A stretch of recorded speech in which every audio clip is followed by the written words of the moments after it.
미국 증시부터 한번 살펴보도록 하겠습니다. 미국 지수입니다. 다우 지수가 1.39% 상승 마감을 했고 나스닥이 1.24%로 마감을 했어요. 어떤 걸 느꼈냐? 와, 뭐지? 왜 오르지?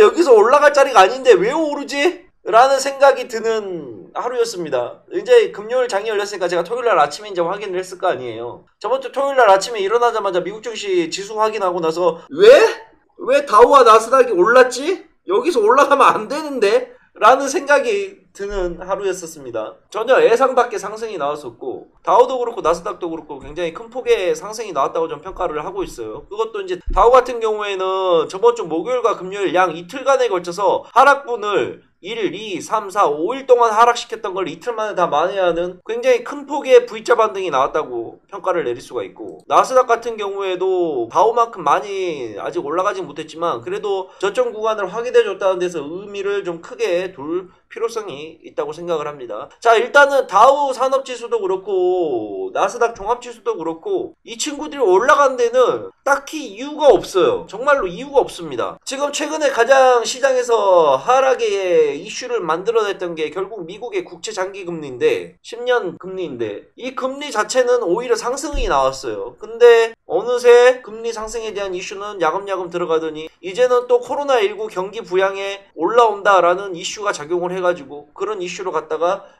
붙여 놓았습니다. 결국에는 시장은 항상 얘기를 하지만 올라가게 되면 올라가는 이유를 찾게 되는 거고, 하락이 나오게 되면 하락에 대한 이유를 찾는다고 제가 얘기를 드렸죠. 결국은 올라가니까 또 시장에서 마땅히 붙일 이야기는 없고 왜 올라갔는지 설명은 안 되고, 그러니까 그냥 갔다가 또 뉴스가 코로나19 경기 부양책에 관련된 이야기가 좀 나오면서 상승이 좀 나온 거라고 판단이 됩니다. 저는 진짜 요즘 시장을 보면서 진짜 모르겠어요. 굉장히 아리까리한 방향성을 확실히 못 잡겠습니다. 그래서 굉장히 매매가 저는 지금 현재 조심스러워요. 그래서 제가 국내 증시도 지금 매매 횟수를 확 줄이고 현금 확보를 좀 해놓자라고 2주 전부터 이야기를 했고 실질적으로 그렇게 매매를 진행을 하고 있는데 아직은 시장을 좀 더 지켜봐야 되는 구간이 아닌가라는 생각이 드는 거는 변함이 없습니다. 오늘 다우 산업지수가 지금 굉장히 좋은 모습으로 다시 전고점을 뚫어내는 모습까지 지금 나오려고 하는데, 만약에 오늘 월요일장에 또 장 끝나고 나서 미국장을 봐야 되겠지만 이 녀석이 갑자기 또 하락이 한번 확 나온다. 그러면 결국 또 안 좋아질 수밖에 없어요. 늘 차트는 그렇지만 후행성이다 보기 때문에 차트를 보고 앞을 예측을 하기보다는 그날 당일날 만들어지는 차트의 모습을 보면서 우리는 평가를 내릴 수밖에 없습니다. 자, 미국 증시가 일단 올라간다는 거는 국내 입장에서 본다 그런다면 좋은 모습이긴 합니다. 근데 오늘 또 국내 증시를 보게 되면 미국 증시하고 계속 디커플링 현상이 일어나고 있죠. 코스피부터 한번 볼까요? 마이너스 0.36% 오히려 지금 빠지고 있는 모습이죠. 그러다 보니까 아직까지 전체적인 추세 자체가 하락 추세를 벗어나지를 못하고 있습니다. 하락 추세는 벗어나지 못하고 가운데 그림은 이렇게 결국엔 이런 그림이고 이 안에서 놀고 있는데, 중요한 거는 이게 저번에도 한번 설명을 드렸지만 여기에서 상방으로 코스피가 상승이 나올지 하방으로 내려올지는 아무도 모르는 일이에요. 보통 우리가 이제 이런 걸 수렴형 패턴이라고 하는데, 수렴형 패턴 안에서 이렇게 주식이 놀고 있다가 여기에서 만약에 이거를 상방으로 상승이 나온다 그러면 그림 자체가 계속해서 이렇게 만들어지고 있는데, 만약에 여기에서 하방을 뚫어버리게 되죠. 그러면 지지선이라고 생각했던 라인들이 다 무너지기 때문에 추가적인 하락이 불가피합니다. 왜? 이 지지선은 지적해줄 줄 알았는데 이 지지선을 이탈을 해버리게 되네? 그러면 투자 심리선, 투심 자체가 무너지기 때문에 매도 물량이 한 번 더 쏟아져서 밑으로 어디까지 빠질지 예측이 가지가 않는다는 거예요. 코스피 지수를 지금 놓고 봤을 때. 그래서 아직은 좀 더 지켜봐야 될 거라는 입장에는 변함이 없습니다.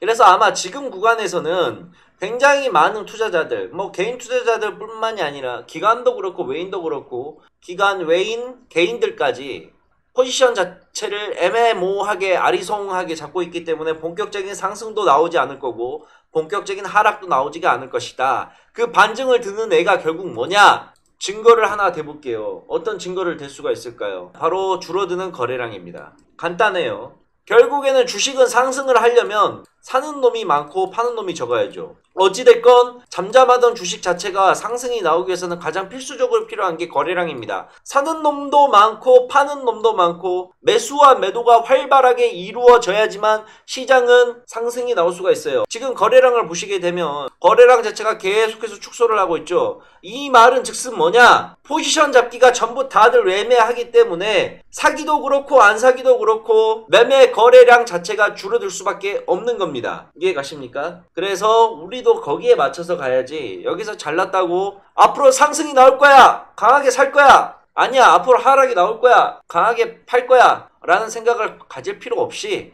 우리는 적당한 포지션만 유지하면서 어느 쪽에 그림이 나올지 생각을 해보면 된다는 겁니다. 마치 2차 세계대전이 열렸을 때 중립국가로 이름을 알렸던 스위스처럼 어디로 갈지 모르는 상황이기 때문에 현재 포지션 자체는 중립의 포지션을 유지해놓고 괜찮은 종목이 있으면 생각해보고 또 생각해보고 다시 한번 생각해보고 3번 생각해보고 3번 생각하면 4번 생각해보고 조금씩 담아보라 이겁니다. 왜냐? 지금은 포지션 잡기가 굉장히 애매한 구간이기 때문에 그렇다. 자, 코스닥을 한번 봐볼게요. 자, 코스닥도 보게 되면 와, 코스닥은 저거 더 심각합니다. 코스닥은 더 심각해요. 갈림길에 지금 서 있어요, 얘는. 제가 정말 시장에서 제일 무서운 게 뭐냐면 상승이 나왔다, 하락이 나왔다가 상승이 나오고 나서 고점에서 지지받고 있는데 이때 구간이에요, 이때 구간. 여기에서는 더 헷갈립니다. 왜? 여기에서 이런 그림이 나올지 아무도 모르는 거예요. 혹자들은 차트 분석하는 사람들 이야기 들어보게 되면 이렇게 하락이 나왔다가 상승이 나오고 지지를 받고 있다. 그러면 뭔 생각을 하느냐? 야, 여기는 강력한 지지선들이 버텨주고 있으니까 여기서 슈팅이 나올 거야 라고 얘기하는 사람들도 있고, 또 어떤 사람들은 아니야, 여기 지지를 하고 있는데 이걸 깨버리게 되면 하락이 큰 포지션으로 나올 거야 라고 생각하는 사람들도 있고, 우리가 어떤 똑같은 현상을 보면서도 사람만의 생각하는 게 다 달라요.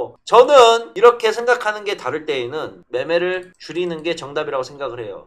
자, 지금도 보게 되면 상승이 나오고 나서 움직이고 있는데 여기에서 이런 그림이 1000포인트까지 바로 갈 수 있는 그림이 나올 거냐 라고 봤을 때 저는 아니라고 봐요. 왜 아니냐고 보냐? 자, 일단은 정고점을 뚫어내려면 1000포인트를 넘어서야 한다는 소리인데 코스피가 3000을 정고점을 뚫어내지 못하고 있는데 코스닥이 정고점 1000을 뚫어낸다? 미국 다우지수는 그나마 오르는데 나스닥 지수가 아직 정고점을 뚫어내지 못하고 있는데 코스닥만 나홀로 정고점을 뚫어낸다? 글쎄요. 지금은 역시나 코스닥도 마찬가지로 조금씩 시장을 조금은 보수적으로 봐야 될 필요성이 있지 않나 라고 안정적으로 생각을 하고 매매를 해야 되지 않나 라고 생각을 합니다. 다시 한번 말하지만 많이 사지 말라. 지금은 많이 살 때가 아니다. 자, 그리고 오늘 이제 중요한 내용이 이제 이걸 이제 이야기를 좀 하려고 했는데 우리 가상화폐와 디지털 관련된 화폐에 관련된 이야기를 좀 나눠볼 건데 각국의 정부들이 디지털 화폐 관련해 가지고 계속해서 이야기가 나오고 있는 판국이에요. 이것도 이제 시대의 흐름이라고 우리가 좀 봐야 되겠죠.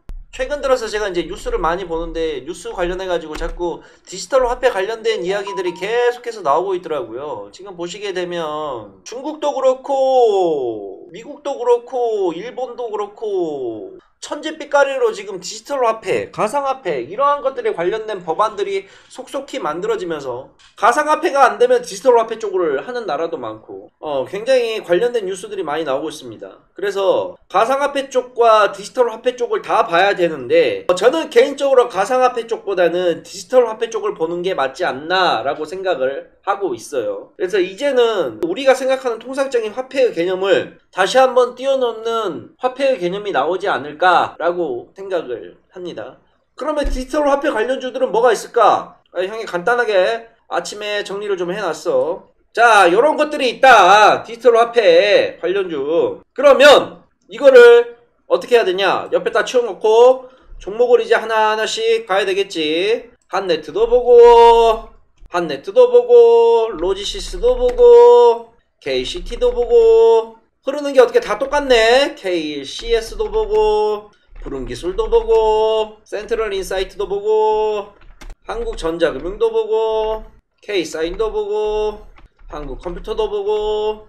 오케이, 대충 그림 나오지. 그래서 이러한 것들을 보면서 주가가 아직 뭘 올랐는데 또는 조정을 받았는데 재무제표가 괜찮은 것들은 우리가 미리 조금씩 모아간다고 생각을 한다 그런다면 결국에는 어떻게 될까? 삼성전자, 기아차처럼 한번 빵 또 터뜨리지 않을까? 라고 생각을 해야 되겠다. 그 밖에 달리 볼게. 디지털 화폐 보면서 또 봐야 되는 게 가상화폐 쪽도 우리가 안 볼 수가 없어.